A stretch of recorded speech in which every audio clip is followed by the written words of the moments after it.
Hello and welcome to Astrology and Beyond. I am Jewell Starsinger. I have some ideas about what's going on in the world, and I always like to associate them to my favorite subject, the Tao, the yin and the yang of things.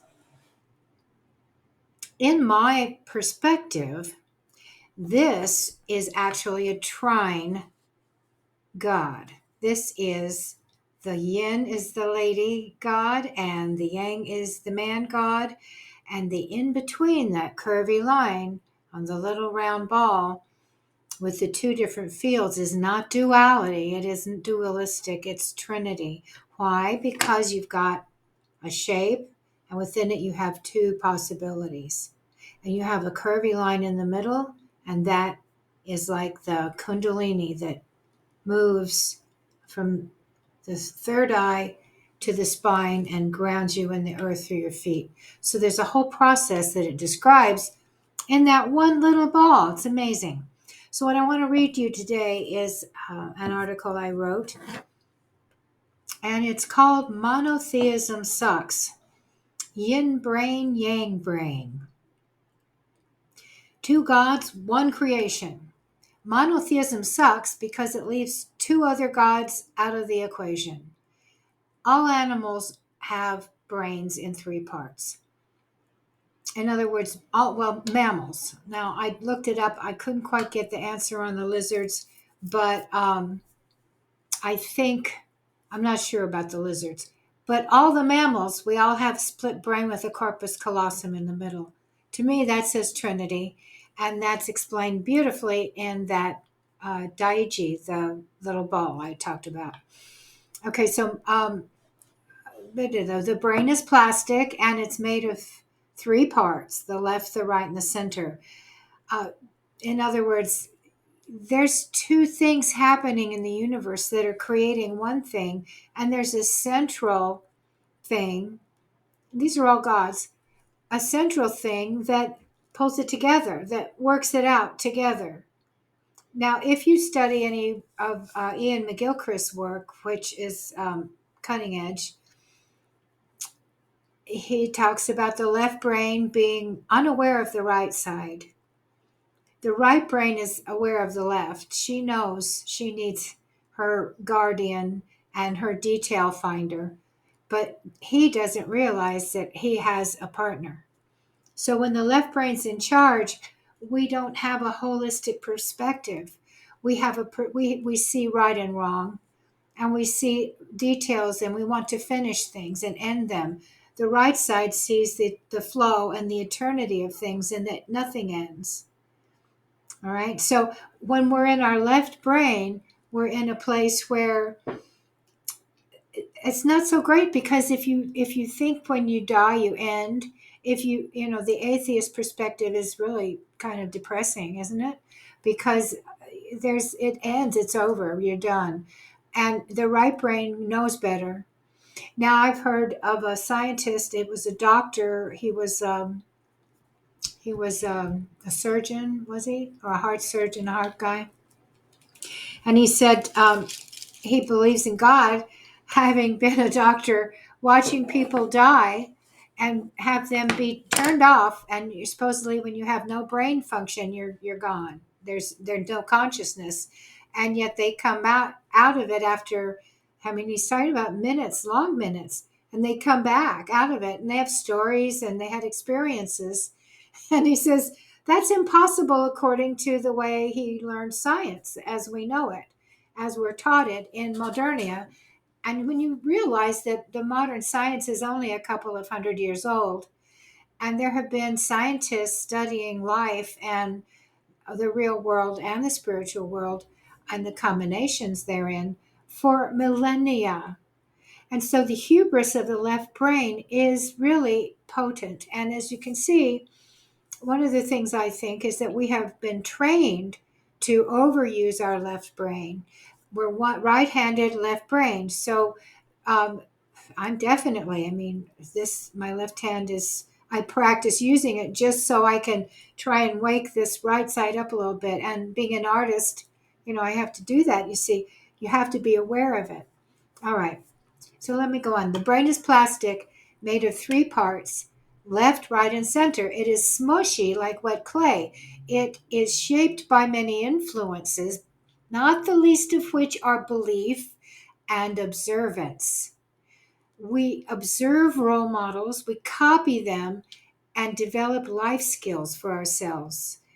That's how we manage, that's how we grow and become. All right, so religion shapes the brain. It's one of our shapers. And modern religion has flipped the story. So the Christians, Muslims, Jews, and New Agers are all saying the following. They say, we come from a holy source. It is mystical and it is one. One source. You hear this all the time. Could this be the reason for Modernia's shambled state of affairs these days? Everyone but me believes this oneness thing is the best idea ever. It's so obvious to me that believing in a only one guy God is the problem. Simply put, if only one thing is good, then everything else is bad, wrong, stupid, ungood. Can it be otherwise? Tell me in the comments. I'm a simple girl and I stand by the obvious sex act that must happen to make all beings. Sorry if I'm too blunt, but it's obvious. That act requires 2 different forms of plumbing, yin and yang, inny outy, yoni lingam. Then the gods must be doing it all the time. And they are. And if they stopped doing it, we would disappear. We are inside the act. They are coming together in the act eternally. That's the deal. So it's 3, it's not 1. Okay. The sexed brain, my next chapter. Oneness is the modern spiritual goal. The big 4 religions idolize the far, far away. Awareness is a key feature, where we hang with the big guy. This is how the brain works. The left side is unaware of the right side. We have been training the left brain for many generations to the point that we don't teach children music, dance, or theater in schools anymore because STEM. Left is best. Science-y. But that's not even real science, is it? I don't know. Who needs all that useless stuff like context, feelings, and interactions with the life forces? Nah. In the real world, a few yang dudes strive to be the one. They are called CEOs, world leaders, millionaires, billionaires, and your boss. Hierarchies, yeah, you know. Women can do it too, but we do it on a level of severity that is truly cruel as we climb. Yin is dark and cold, you know. So when yin-bodied person is trained to surmount the hierarchy, she will do it behind closed doors with poison and blame. Am I a self-hater? No, just a realist. Can it be that the political machine has the dark feminine soul shadow working on it, working overtime there? Maybe. Many women are lefty-brained as well because the generations of training. But they are still women, so they still have the ability to achieve the top while stabbing their foes in the back rather than in the front as the men do. Yin is just subversive. Yang is obvious. That's just to, it's an innie and an outie. Striving is yang, so men are more inclined to it, which is why we beef about the patriarchy. But I love me some patriarchs. If they are my dad or my husband with a good job, that's convenient. And even Trump, because he's a dude. He's he's out there. He's brave. And yeah, he's dumb and stuff too, but chill out. I'm a girl after all, yeah. And besides, just because you took a bite doesn't mean you want to eat the whole sandwich. So there was this incident on a New York City train. A vulnerable cohort of children and moms were threatened with injury and death by a screaming, obviously insane man. A young man takes the creep down, saves the people from harm, and goes on trial for murder and or manslaughter. I'm not clear. What does that tell we the people, though? It tells we to be passive while being terrorized until the proper authorities arrive. Wait for the experts. The book says to. The law. It says, don't rely on people of skill and courage. Let the helpless go unhelped, lest you excel at choosing of which we disapprove. Wait for the officials to rescue you. You must not defend yourself. The one government is your one source of protection. The one justice system will take care of your vulnerable self. Go now and pray to your absent God who will come to save you, just like your one government has promised, you sheep. Wait. He'll be here any minute. Oh, look over there. Not him? Oh, be patient. The one will come. He's busy over there for now. But any day now. In the meantime, repeat after me. I accept so-and-so as my Lord and Savior. And you can fill in the blank with your preferred cult leader or government agency. Any verified agency will do, but under no circumstances will you do your own research. Follow that book. We know you can't read, so turn on the verified media for further instruction. I love that. At what point do we move away from the far left liberal perspective that says everyone has a story and those down and out folks got there from society's ills and they should not be blamed? It's not their fault. And they are not wrong. I used to be one of them. But their aim is the current source of the suffering of humanity is monotheistic belief in a distant savior. We worship billionaires, celebrities, victims, perverts. We are thrilled that a trillionaire will soon hit the mark for the first time in history. Woo! A god emperor will emerge, a left brain construct of success who does not know about the millions living in a wasteland. So left brain of us to see the target, but not the forest, the sky, the greed, the sorrow, the wailing of the women, the lonely neighbor. Who's the victim here? Who needs protection? I think that hero needs protection from the twits who are trying to make him into the bad guy. As a man thinketh. Modernia's monobrain comes directly from the left brain training. We worship the law, praise the rule of law. We live by it. But which law? The letter of the law or the spirit of the law? The letter of the law is written in DNA and the seasons, the rules of nature, chemistry. The spirit of the law is written in our minds based on experience. The judge was meant to interpret outcomes based on the whole situation, not just the written words. If it smells like a skunk, it's a skunk. One godism killed the feminine.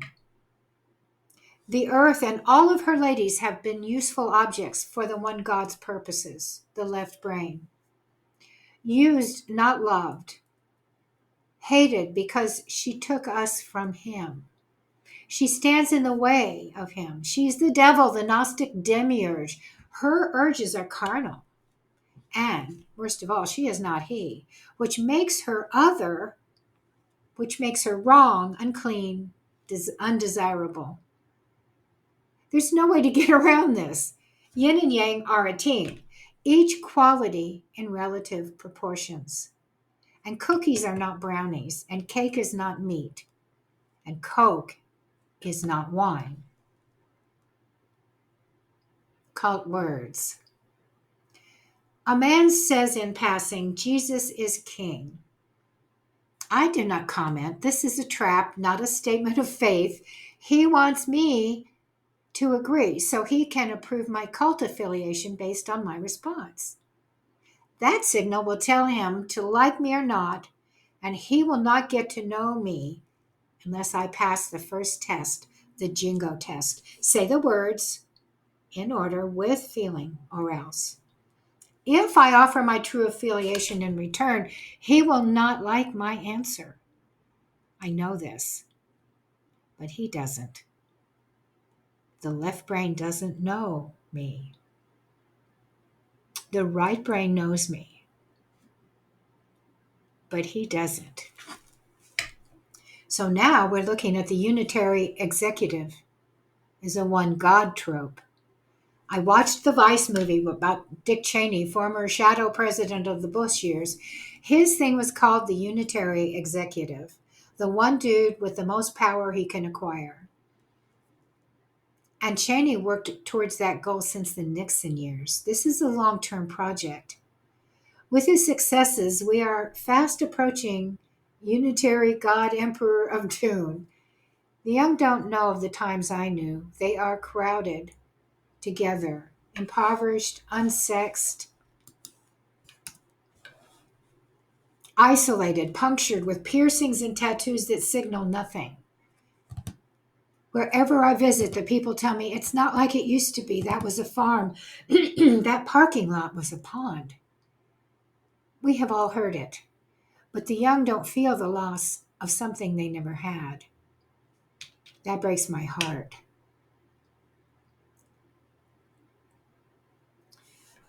I told an acquaintance that I voted for Trump. I must have been in a perverse mood because I know she's a flaming liberal, and it was in the art group. They're, I know these people. I am one. And she argued with me, and I was just like, well, wait a minute. I said, I really voted for Kennedy and Tulsi Gabbard. What can you do? I mean, you have to try and just vote your conscience. And if there's somebody there that looks good to you, you go for that, right? So anyway, plus I don't have derangement syndrome, so that's helpful. But anyway, this gal just argued and yelled at me, and she was afraid. I could see that. And I could see her fear because, it's like Social Security. Well, and there's people that have been trying to get rid of it for years, Biden included. There's a video of him saying, we've got to get rid of Social Security, and so it's not just one guy. It's the one that's the unitary government. It's the one God mentality, you see. It's ploofing up, and people think that if they go to one side or the other, they're finding a place of comfort, and it's not there.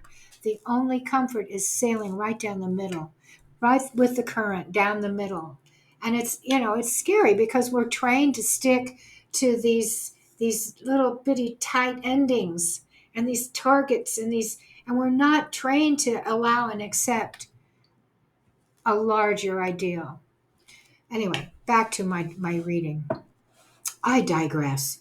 So, did I read this? As the unitary executive trope has gained great power, the monogod dogma has propelled our egos into socially destructive cults that promote the worst forms of individualism. My feelings, my identity crisis, my virtue, my success. While the value of the right brain's holistic perspective is simply ignored, not simply ignored, but hated.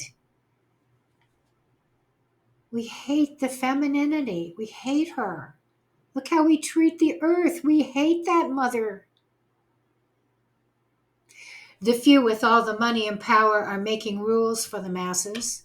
They have private ponds and own the farmland. They have removed the taste buds from our tongues with fast food chains, preferred over local street vendors because expensive licensing. Capitalism is great if it's properly conducted by people instead of conglomerates. When it's conglomerates, that's fascism. People don't even understand the words they're saying. We've had our taste buds removed from aesthetics. We don't have the taste for beauty. We have these ugly buildings erected in haste. You should see it around here on the coast. It's just one warehouse after another. There's nothing attractive.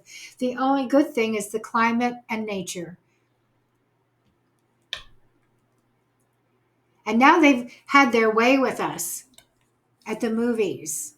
I call the movies any media, video, visual media. With graphic sex and violence normalized to the point where tenderness and care are just boring. They decide what we are allowed to buy and they name us consumers, and then we call ourselves by their name. consumers. Just like some people want us to call them by their pronoun, they're not that, but they tell us we have to. There's something about naming that's really potent here. We don't know our own names. We don't know our own sex, and we don't know what we want. Corporate rapers. We take it, we receive, like the vessel, the cum pocket. We allow them to rub their 4-day beard stubble on our chins. Until we have a giant scab from their rough assaults on our soul. But we don't know. We think tough love is tender because we are abused children huddling on trains who don't know the name of the next station or if someone is there to greet us. Isolated from the herd, we are sent to a predator. Betrayal is not just normal, it is expected. We know this and we expect it because the movies explain it in story form, acted out realistically by skilled pretenders. And we admire the pretenders. We pay them to deceive us. Creation is the child of a cosmic sexual assault, and it is our task to make better choices here and now. The gods are not great or good. When the two amoral forces join together, and they are always joining, a novel form is made, and we are the agents of change. We are the instructors for our amoral parents. We are the answer to our own prayers. We don't know what to do about that spinning blade above our heads. We put up a hand to protect the face, and a protection wound blooms there. This man, this terrifying terrorizer, howls at me that I will die now for bread. A blonde hero of lantern jaw stops him. I watch the agents of the monolith take my hero, bind his hands, cage him. Jesus will save him, I'm sure.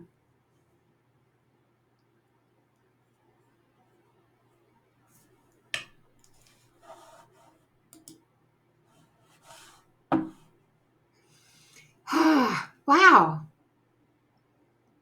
What do you think?